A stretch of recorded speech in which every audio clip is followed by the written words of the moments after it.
வாங்கக்கா. தண்ணி வர கொஞ்சம் லேட் ஆகுமா, லட்சுமி அக்கா சொன்னாங்க. ஐயோ, எனக்கு வேற நிறைய வேலை கிடக்கே. சரி, என் கூடத்த வரிசையில போட்டு வை, நான் போயிட்டு அப்புறம் வாரேன். அட உட்காருங்கக்கா. ஒரு வாரம் நீங்க ஊர்ல இல்ல. நீங்க ஊர்ல இல்லாத போது என்ன நடந்துச்சுன்னு தெரியுமா? நீ விஷயம் இல்லாம உட்கார சொல்ல மாட்டியே. ஊர்ல எதுவும் விசேஷமா? ஆமாக்கா, 4வது அண்ணன் தம்பி இருக்காங்கல்ல. எந்த அண்ணன் தம்பி? அதான்க்கா, அந்த 4வது அண்ணன் தம்பி.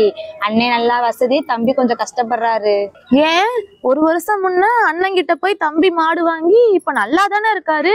சும்மாவா மாடை கொடுத்தா? அண்ணங்காரன் ஒரு வருஷம் நீ வயல்ல வந்து வேலை செய்யணும் கண்டிஷன் போட்டுல கொடுத்தாரு. தம்பிக்காரனும் அண்ணன் வயல்ல போய் மாடா உழைச்சாரு. ஒரு வருஷம் கழிச்சு போன வார வெள்ளிக்கிழமை. என்னாச்சு வெள்ளிக்கிழமை? அட முழுசா சொல்ல விடுங்கக்கா. போன வார வெள்ளிக்கிழமை அண்ணங்காரன் தம்பி வீட்டுக்கு போய், ஒரு வருஷம் நீ வயல்ல வேலை செஞ்சதுக்கு மாடை வளர்த்துட்ட, இப்ப எனக்கு என் மாடு வேணும்னு ஒரே சண்டை.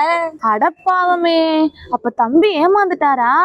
அதான பார்த்தேன். அண்ணங்காரன் சுயநலக்காரனாச்சே, அம்புட்டு சுலபமா மாடை கொடுத்துருவான். நானு சோழியன் குடுமி சும்மா ஆடுமா? ஆமாக்கா, சண்டை முத்தி போய் நம்ம வடக்கு தெரு வாத்தியார்கிட்ட பஞ்சாயத்து போயிடுச்சு.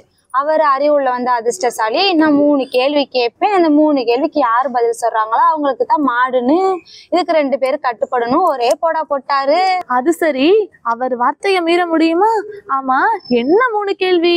மனுஷன் வயிற்ற நிரப்புறது எது, மனுஷனுக்கு மகிழ்ச்சியை தருது எது, எல்லாத்தையும் விட பெருசா போறது எதுன்னு இந்த 3 கேள்வி. இந்த 3 கேள்வியை பத்தி தான் ஊருக்குள்ள ஒரே பேச்சு. கடைசியில யாருதான் பதில சொன்னா?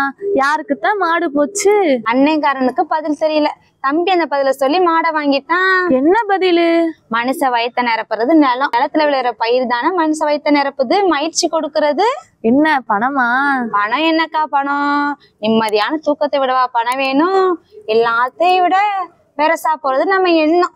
நம்ம நினைக்கும் போது நம்மள அங்கேயே கூட்டிட்டு போயிடும். அட, சூப்பரா பதில் சொல்லியிருக்காரே. அது சரி, யாருக்கு மாடு போனா நமக்கு என்ன? நீ வா, போய் நம்ம பொழப்ப பாப்போம். வாங்கக்கா போவோம்.